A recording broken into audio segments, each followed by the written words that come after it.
Uncle Ray Dean again, talking about subjects around the world and in Texas.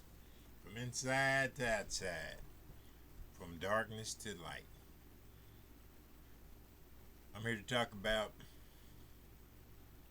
my last video. I had lost my job and I was blessed with a job, and I tried to hold on to material things that I had acquired. A friend of mine had came back.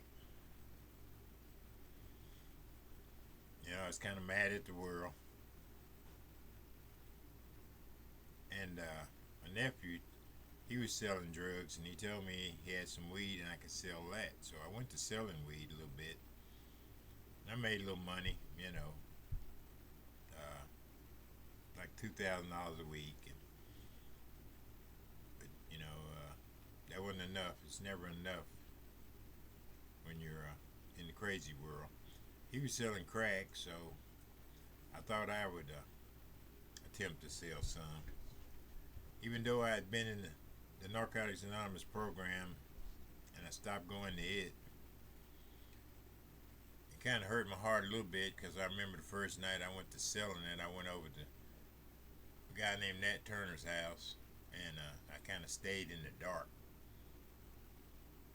And all I had was 20s and selling, and the people that I'd seen in the programs was there buying crack, and they didn't recognize me that night.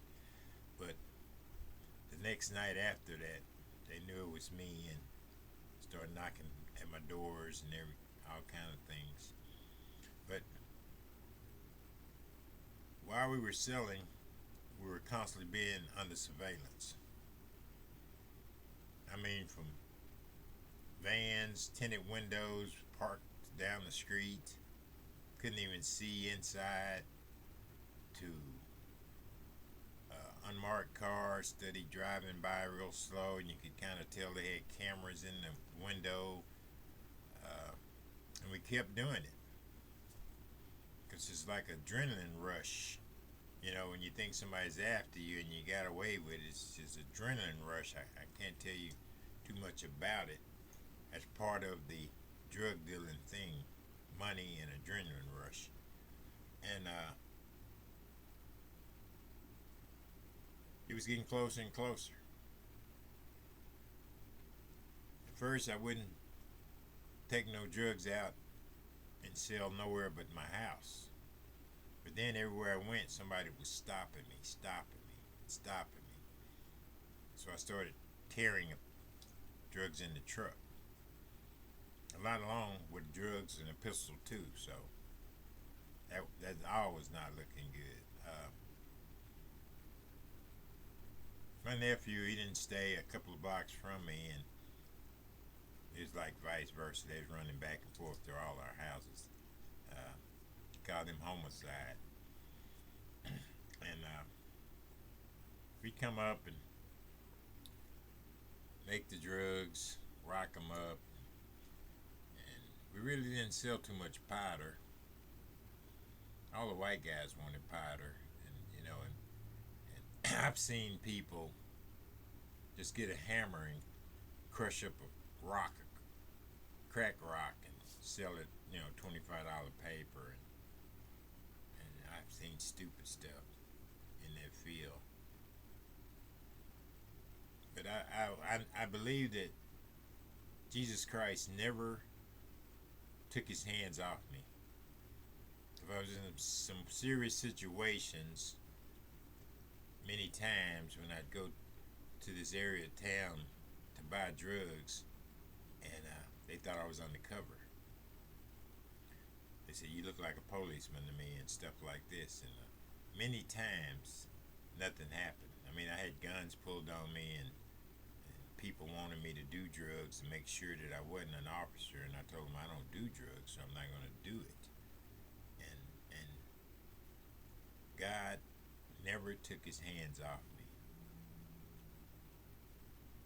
I can believe that what I read, that it rains on the just and the unjust.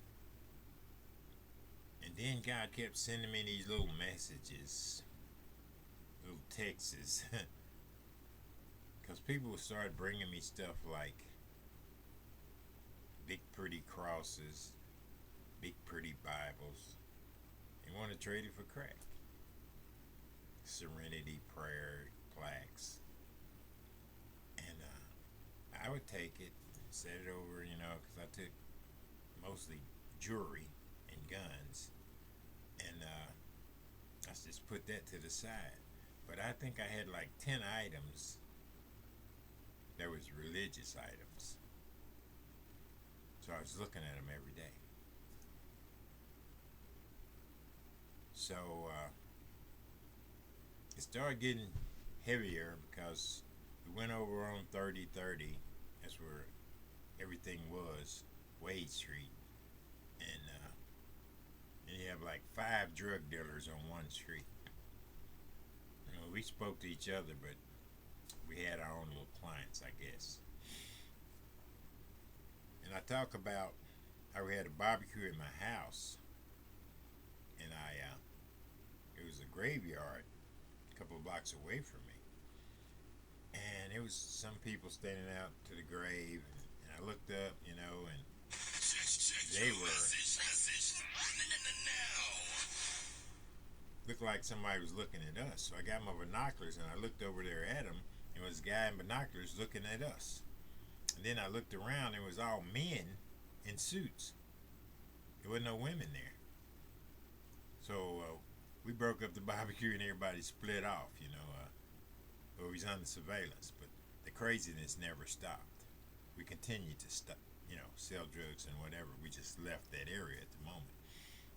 And then people would come to my house, these long beards and long hair with ponytails, and say we went to school together, and can I fix them up? And I can't remember these people at all. And I tell them I don't know who you're talking about, and I don't sell drugs, And that was undercover.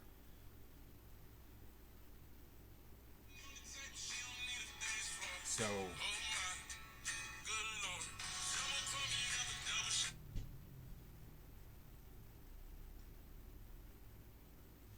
the craziness continued. We knew we were being watched. They had an architects task force, and I knew a couple of them guys, and I would see them. They would just ride by to let me see their face and wave at me and keep on going. And I couldn't stop at the moment, because from making them little $2,000 a week, I was making like $4,000 a day, and that was a different thing. The bills got paid. I got caught up on all that junk, but I still didn't stop. Didn't know how to stop. So the madness went on. I wasn't going to nobody's church. Wasn't praying. So now it's leading up. This was 1997, 1998. It's leading up to a conviction. My next video, I'll tell you on that night what happened.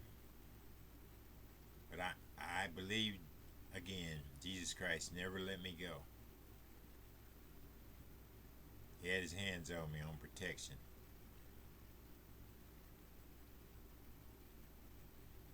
And that's one reason I just follow him now, because I say I'm a servant of Jesus Christ.